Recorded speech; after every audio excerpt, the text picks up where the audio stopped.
So when you look at the word genes or genesis, you're really dealing with genes or genetics, all right? So to kiss or caress with your lips, even open your mouth, use your tongue and exchange saliva. Genetics is the science dealing with hereditary, variation, reproduction related to a gene, the biological factors determining heredity. The hereditary tendency of an organism is to transmit its own nature to its descendants. So there is much to one open mouth kiss and even more to sexual exchange of bodily fluids. You are like all others, 30 others, personal or people's genes for 4 generations, and even zodiacal signs of each affects you. So this is very important because even when they're doing like, you used to watch shows where they're trying to prove who the father of a child is to a mother, they would take a swab. Even when, COVID, you had to take just a little piece of your saliva from your mouth and send it off for you to be tested. So you are made up of 4 generations going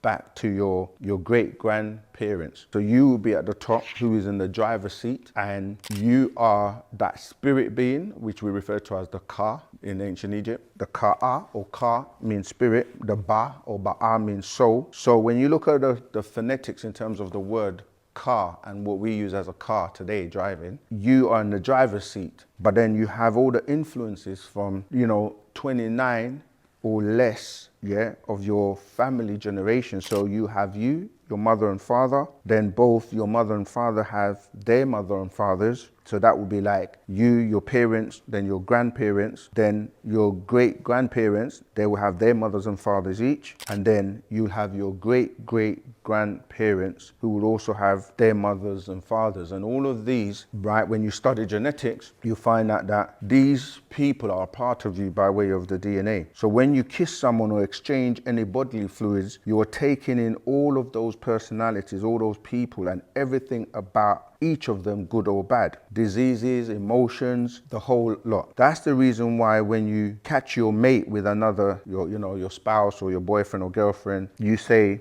what do you think? It hurts. The reason it's hurting you is because your bloodline within you, the genes, they cry out because they're upset or they can feel your pain. All right, so you literally can become physically sick, not just cry but vomit, have stomach pain, need to relieve your bowels, get a headache, nosebleeds, become weak, and even sleepy. Your inner voices crowd your mind. In some cases, take over, and people kill others or themselves when they see or catch somebody. You see this where someone catches their boyfriend or girlfriend or wife or husband, and they literally take them out. So in some cases, fight, others die from what is called a broken heart. Your inner beings wish this person's genes out of your body, out, his or her being, out and gone. That is the strange feeling you think is betrayal or cheating on you, and you outright lose control. It's the inner family all upset. It goes back to the 30 personalities in you of your ancestors. If you're a vegetarian and have been one for years, that is obviously you. That is your conscious choice. Then one day you smell a burger and you suddenly have this urge to eat this burger after being a vegetarian, say, for over 20 years. What is that? Well, one of your ancestors may have been a real carnivore, and after smelling the scent of the burger, which is in the air and goes in your nose, so you're actually taking tiny bits of this burger, and it awakened that one who wants it. Now, consciously, you are saying, I know I shouldn't eat that burger. I don't even like meat. But for some reason, you've been craving this burger since the smell of it that day. Again, that is not you. Now, here's the clincher. If you give in to that personality who may have been number 30 down the hierarchy, let's say now they have moved up one place on the ladder and are now number 29. They actually have become stronger, and if you keep feeding that number 30 who may love meat or be a glutton, which means it is not going to stop with food, it can turn into something and everything else if you do not get that personality under control. You see, so we're explaining in Wu-Sabat that these personalities are in your genetics, and when you hear the voices in your head of these personalities, they can influence you to do things you don't want to do. And if you give in to the ones that are disagreeable or things that are not conducive for you, they start to take more prominence in your life. And so with the genetic kiss, you have to be aware of these personalities and know your being, your thoughts that are different from the others. So let's keep going. That is because the so and so you knew is now suppressed for whatever reason, and the 30 took over. So in essence, they are totally different because someone else is in the driver's seat now. So they're now dictating what you do. Does the body work off of heat or cold? Heat. And to feed that fire, you must have fuel, which is the food you consume. So your body is your own personal temple, and the fire is what burns the food inside. That same scent that your body gives off is what can attract a lion to want to eat you. The problem is people are forgetting that they are just another animal. Your body acts as the altar to a temple, and different beings are attracted by what is placed on your altar. So if you consume lots of blood or red meat, thus you will attract those types of beings as well. If you put lots of grains or plants on your altar, you will attract those types of beings as well. You are what you eat. If you are from India and you eat a lot of spicy curry foods, your body would emit that scent. If you're Chinese, your body will smell like the food that you consume. The same way a lion will attack someone because they smell the food that was put on your personal altar. And the smell of the smoke of the offering is permeating from your pores and is giving off a scent. So we're saying, if you look at your body, you hear the phrase, your body is a temple, and your body works off of heat. So when you eat things, that's being put into your altar, because what tends to happen is that the acid in your blood burns the food once that food has been broken down into liquid. Because remember, the whole digestive process is to break those foods down. And once they become liquid, they're now burnt by the acid in the blood, and that's how your body would give off that smell based on your pores being open. And so this is how you smell of a particular, you smell a particular way based on your diet. So I'm not going to go through the entire scroll, but I'm just want to highlight it. But it's very important that the DNA and the genetics of what you're putting into your body is so important. And I'm just going to cover, when we're dealing with DNA, how much the chromosomes, tie into the different species. So when you're mixing your bodily fluids, it's important to know who you are mixing your genes with, because once you take on their DNA, you take on all that they have in their personalities and their 30 as well. So the DNA can change you into whatever or whoever. This is why people will say you begin to look like your boyfriend or your girlfriend, or act like them, or begin to like the same things as they do, because you can become ruled by them. So you have 23 chromosomes from your mother and 23 from your father. That gives you your 46. Now, chromosomes are microscopic bodies found in cells during division. You receive 23 from your mother and 23 from your father, giving you the 46. And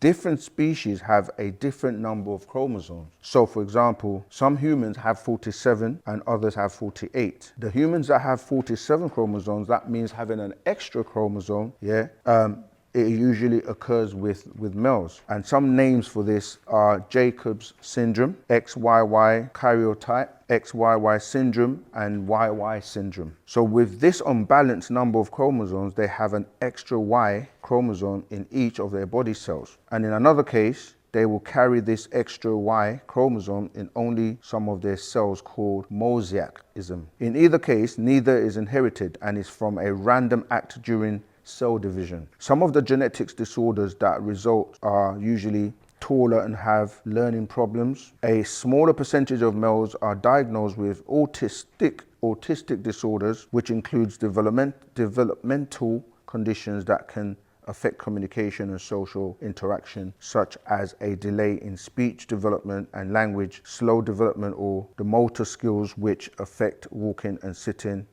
in an overall weak muscular or muscle tone called hypertonia, including hand tremors and other involuntary motor movement. They can also be behavior and emotional disorders. However, There are no physical defects. Most males with 47XYY syndrome have normal sexual development and can have children. It occurs in every 5 out of 10 boys in the United States and can occur in 1 out of every 1,000 male babies. There is also an instance where a male can have 47 chromosomes with an extra X or 47XXY. It is called the Klinefelter syndrome, and in this case, this interferes with their sexual development and they are unable to father children because they are not fertile. There is a mosaic form to this disorder where this can occur in only some of the cells of the body. Neither form of the Klinefelter syndrome is inherited. All right, so if we look down the different types of beings on the planet, if we look at, say, Down syndrome, which is dealing with having 48 chromosomes, you'll find that when you have this extra chromosome, it's like the extra copy of the 21 causes Down syndrome. When it occurs on every cell, it is called trisomy 21 or trisomy 2147 XX plus 21. There's also a variation of this. So we're looking at most people with Down syndrome share the same physical characteristics. The epicanthic folds on the inner corner of the eyes are flat nasal bridge, a protruding tongue due to small oral cavity, an enlarged tongue near the tonsils, a short neck and white spots on the iris known as Rushville spots. Most individuals with Down syndrome have mental retardation with an IQ ranging from 50 to 70, considered mild, and an IQ ranging from 35 to 50, considered moderate. The ability to produce children is drastically reduced. However, very few males were able to have children, and the females that were able to reproduce have produced children with Down syndrome. So this just ties into the fact that hamum are mixed in with different species of beings, such as the Sunayan Teros, right? So we spoke about these extraterrestrial beings called the Teros who carry 48 chromosomes, and we start to look at, the different species on the planet. It is their gene that causes the disorder known as Down syndrome in humans, adding that extra chromosome, making it 47. So we say that it's the mixture of these beings that have 47 chromosomes with the normal 46. So with their extra chromosome makes it 47 instead of having the normal 46. So you start to look at, the amount of chromosomes that different species have. You like that. For example, you have the guinea pig that has 64, the dove has 78. And if you keep going down, you see like the ones that are closest to us. So you have like the rabbit has 44, the Syrian hamster has 44, the hare has 46 chromosomes, like the human, who has 46 too. You have gorillas and chimpanzees that have 48.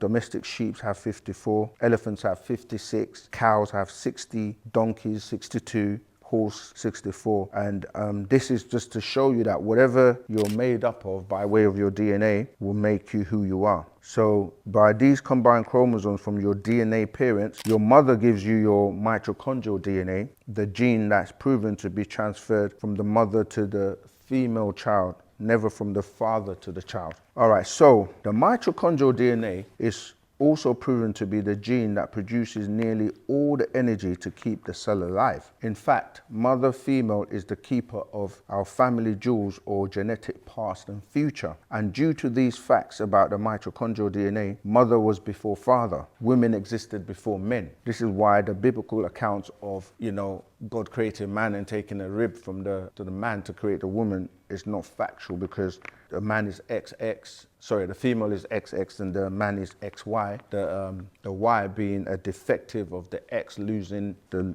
right stem, the right bottom stem. So the male grows out of the female. She was in fact first. And this is the best kept secret that is best to be made known now. She is our creator on this physical abode. Yet we as Ahu, etheric beings, existed as part of Pa'ut, the all, long before gender or genes divided and became male and female, or before the X chromosome became defected from the X to a Y to become XY from XX. There is no etheric gender. Remember, each of you have 9 Chemenu when you include Re Atom Nun. So this is giving you what we refer to as the Ogdoads, or the Chemenu, the 9 Enneads. So you have Nun, Nunet, He, Hihet, Kek, and Kiket. Amun, Amunet, also referred to as Niu and Nia'ut. The 9 principles of existence are 1, the Ka'a, which I made reference to before, which is your spirit. 2, your Hu, the metal. 3, your Khat, your physical. 4, the Ba'a, or your soul. 5, the Khabut, or the plasmatic you. 6, the Akh, etheric you. 7, the Hati, known as the emotional you. 8, the Ib, the senses. 9, the Sakhum, spark of power. All of these were brought into the person as being twofold or double, the 2 points of existence. 1, ladud, birth, and 2, death. So in fact, the male Y chromosome has been proven in the sperm to have 2.8% less genetic material than the X chromosome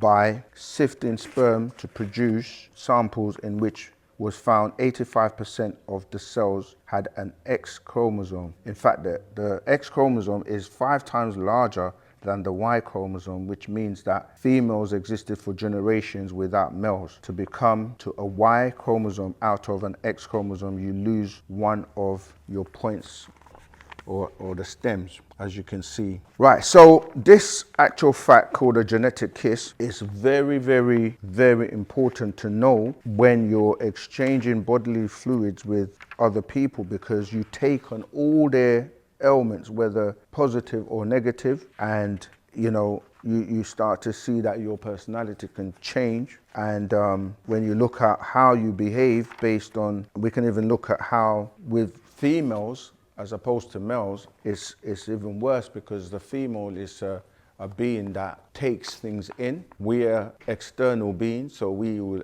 ejaculate outwards, and she as a female is an internal being because she takes those genetics inside of herself. And so it's important that one doesn't have multiple sexual partners, because those genetics will stay in you for a very long time and can actually affect your mind, your behavior, and how you function in life. So the genetic kiss, you've heard the term the kiss of death, or something that comes from what they call French kissing. French kissing is literally you exchanging fluids with other people and taking in the 30 personalities that make them up, as well as those 30 personalities all have their own 30 each. So when you start to look at the seriousness of genetics and how it affects you, is something that in Wu-Sabat we teach young people very earlier on to avoid being promiscuous and having just a very frivolous and careless attitude towards having relationships. You should really try to maintain your genetics as pure as possible. Of course, in Wu-Sabat, we also have, if you've gone down that road, there are rituals and certain things that we teach how to cleanse yourself inside out and to basically still be okay in terms of, dealing with the situation. But a lot of people in the world are having a lot of mental health issues, behavioral issues, because they're not aware of the exchanges of fluids and bodily fluids that are affecting their mind, their mental state, their physical state, and the way they are emotionally, So it's very important that you take genetics very seriously.